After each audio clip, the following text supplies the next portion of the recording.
बिल्कुल सर, देखिए जिस तरीके से विधानसभा चुनाव 2020 के दौरान जो माननीय तेजस्वी यादव हैं उनका दो ही मुद्दा था, बेरोजगारी और महंगाई। और बेरोजगारी के मुद्दे पर 10 लाख नौकरी देने के वादों को लेकर उन्होंने चुनाव लड़ा था। तो जो चुनावी मुद्दा था, जो चुनावी वादा उन्होंने किया था, इस मुद्दे को लेकर अब जो है लोग उन्हें घेर रहे हैं, चाहे मीडिया कर्मी की बात कर ले या फिर आम आदमी की। सब लोग ये अपना प्रश्न उठा रहे हैं, उनसे पूछने का काम कर रहे हैं कि जो 10 लाख जो रोजगार की बात आपने किया था, 10 लाख नौकरी का बात किया था, वो अब दिया जाएगा कि नहीं जाएगा।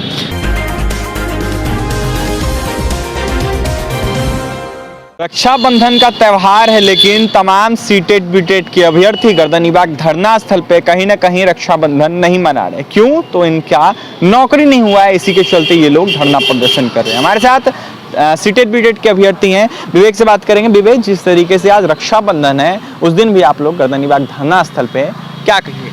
देखिए सर, रक्षाबंधन है, लेकिन बेरोजगारी का रक्षाबंधन कितना खतरनाक होता है ये बताने की आवश्यकता नहीं है।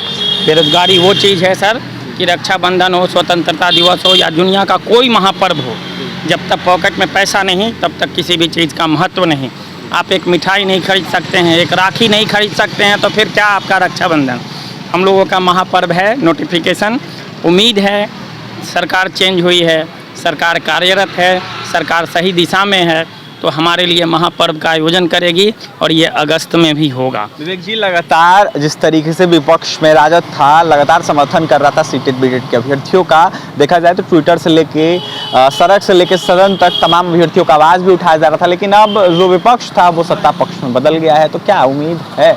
बिल्कुल, मतलब अब तक जो लोग विपक्ष में थे, जो कह रहे थे कि हमारे पास साइनिंग अथॉरिटी नहीं है, हम शिक्षक के संघर्ष के साथ हैं, अब वो संघर्ष का साथ कहने का समय ख़त्म हो गया। अब आप संघर्ष करके और दिखाइए, अपने आप को करके दिखाइए, धरातल पे लेके आइए। और हमें उम्मीद है डिप्टी सीएम जो हैं वो हमारी बात मानेंगे और मानते ही हैं और कार्य भी कर रहे हैं। उम्मीद यही है कि 15 अगस्त तक हमारी बात कही जाएगी, सुनी जाएगी। लेकिन अब हम उम्मीद से नहीं घबराने वाले हैं, हमें हकीकत में नोटिफिकेशन चाहिए तो चाहिए। इसके लिए तो जब तेजस्वी यादव से प्रश्न किया जा रहा था तो उनका साफ कहना था कि 10 लाख जो है रोजगार देने की बात जब हम कहे थे, तब हम मुख्यमंत्री बनने की बात कहते, मुख्यमंत्री बनेंगे तब 10 लाख रोजगार देंगे, लेकिन अभी हम उप मुख्यमंत्री हैं, जो होगा हम रोजगार देंगे।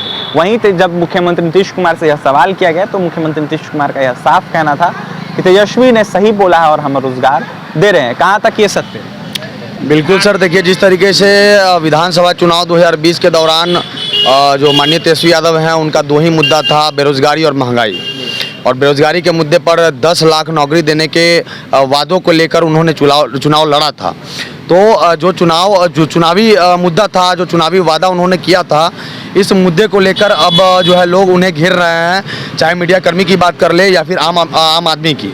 सब लोग ये अपना प्रश्न उठा रहे हैं, उनसे पूछने का काम कर रहे हैं कि जो 10 लाख जो रोजगार की बात आपने किया था, 10 लाख नौकरी का बात किया था, वो अब दिया जाएगा कि नहीं जाएगा।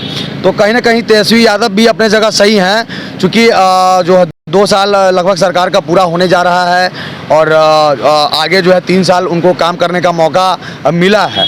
तो जो 10 लाख नौकरी की बात उन्होंने कहा था, वो मुख्यमंत्री के तौर पर जब वो ज्वाइन करते तब उन्होंने कहा था, लेकिन वो तो डिप्टी सीएम के तौर पर किए हैं, वो भी 2 साल ऑलरेडी निकल चुका है या फिर निकल रहा है। तो कहीं ना कहीं वो अपने जगह सही हैं, लेकिन युवा हैं और युवा के लिए सोचते हैं, युवा की बात करते हैं, रोज़गार की बात करते हैं। तो हम लोग ज़रूर ये आशा कर रहे हैं कि उम्मीद हम लोग जता रहे हैं कि 10 लाख नहीं, लेकिन एटलीस्ट कम से कम 4-5 लाख नौकरियाँ दी जाएगी। और अगर 4-5 लाख नौकरियाँ दी जाएगी तो उसमें जो सबसे ज़्यादा नौकरियाँ होंगी वो शिक्षा विभाग में होंगी, क्योंकि शिक्षा विभाग में 3-3.5 लाख पदें खाली है। बोला भी गया है तेजस्वी यादव की तरफ से। बिल्कुल। तो जिस तरीके से कल न्यूज़ 18 के माध्यम से हम लोगों को सूचना मिली है, हम लोगों को न्यूज़ दिया गया है कि सरकार का जो है प्रथम प्राथमिकता दिया जाएगा कि शिक्षक बहाली को और स्वास्थ्य। बिल्कुल, अगले महीने बम्पर बहाली आने वाली है शिक्षा विभाग और स्वास्थ्य विभाग में। आप कुछ कह रहे थे, बताइएगा।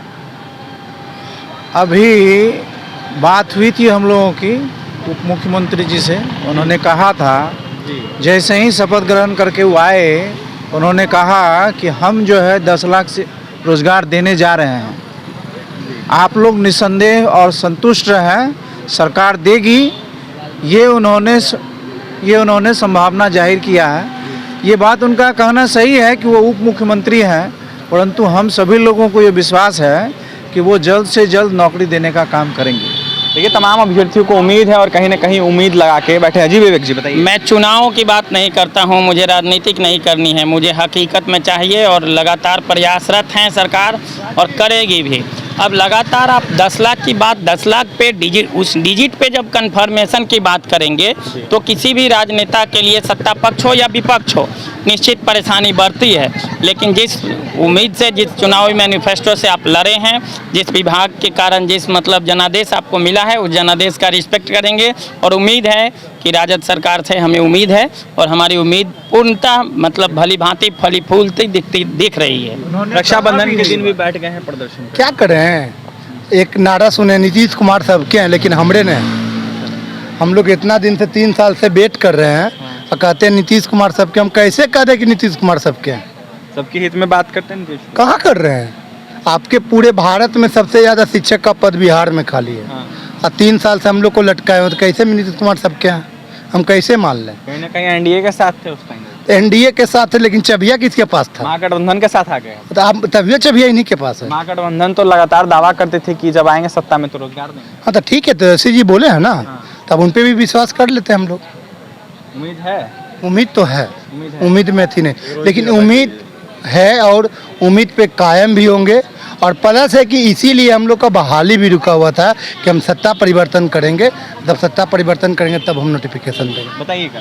देखिए सर, जहाँ तक बात है मीडिया कर्मी लोग माननीय तेजस्वी यादव जी को घेर रहे हैं मतलब 10 लाख वाले मुद्दे पे, तो तेजस्वी यादव इससे भाग कहाँ रहे हैं सर? वो तो मतलब लगातार उनको वो प्राथमिक जो है उद्देश्य में रोजगार को ही रखे हैं सर, और वो दावा कर रहे हैं कि हम मतलब इतना मतलब रोजगार देंगे कि दूसरा कोई भी राज्य नहीं देगा।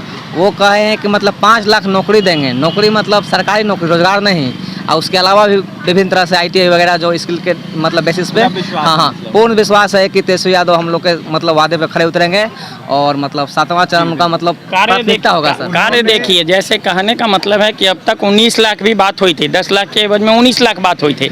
आप 19 लाख वालों से कभी नहीं बात किए, अभी 10 लाख वालों से बात कर रहे हैं और 10 लाख पे एकदम रिजिड हो गए हैं। 10 लाख पे तो थोड़ी सी सोचनीय विषय है, विषय वस्तु से हम लोग भटक रहे हैं। 2 दिन हुआ है, डिप्टी CM बने हुए 2 दिन हुआ है, लगातार बैठक कर रहे हैं और अपनी बात कहने में मतलब प्रमुखता से कह रहे हैं कि मैं शिक्षा और स्वास्थ्य दोनों जो लचर स्थिति है बिहार के विकास के लिए, शिक्षा और स्वास्थ्य जो लचर स्थिति है, हमारे मुख्यमंत्री और उप मुख्यमंत्री दोनों मिलके जो नारा था उनका कि दवाई, कमाई, पढ़ाई, बेरोजगारी, सिंचाई, इन सब पे काम करेंगे और उम्मीद है कि करेंगे ही करेंगे। क्योंकि जनादेश 7वें चरण प्राथमिक विज्ञप्ति को लेकर तमाम सीटेड बीटेड के अभ्यर्थी बैठे हैं। रक्षाबंधन का त्यौहार है लेकिन अभ्यर्थियों का यह साफ कहना है कि सबसे बड़ा त्यौहार हमारी नौकरी होगी। देखिए तमाम अभ्यर्थियों का यह साफ कहना है कि जिस तरीके से विपक्ष में थे तेजस्वी यादव और राजद, जिस तरीके से वादा करती थी, दावा करती थी कि हम आपका आवाज उठाएंगे, तो कहीं ना कहीं अब सत्ता पक्ष में है और कहीं ना कहीं हमारा आवाज उठाए और कहीं ना कहीं हमारी नियुक्ति करे। 7वें चरण प्राथमिक विज्ञप्ति को लेकर रक्षाबंधन के दिन भी तमाम सीटेड बीटेड के अभ्यर्थी बैठे हैं, लगातार यह मांग कर रहे हैं कि हमारी बहाली हो। तमाम अभ्यर्थियों को आपने सुना है, कहना इनका साफ है कि हमें उम्मीद है और उम्मीद करते हैं कि तेजस्वी यादव का जिस तरीके से बयान आ रहा है, उम्मीद है कि हमारी बहाली हो जाएगी। शिक्षा और स्वास्थ्य को लेकर तेजस्वी यादव ने जिस तरीके से कहा है कि हम ज्यादा ध्यान देंगे, तो देखने वाली बात होगी क्या कुछ होता है। तमाम सीटेड बीटेड के अभ्यर्थियों को आपने सुना है क्या कुछ कहना था। और तमाम खबरों के लिए बने रहे NBC 24 मीडिया के साथ। हमारे चैनल को सब्सक्राइब करें, पेज को लाइक करें। बहुत बहुत धन्यवाद।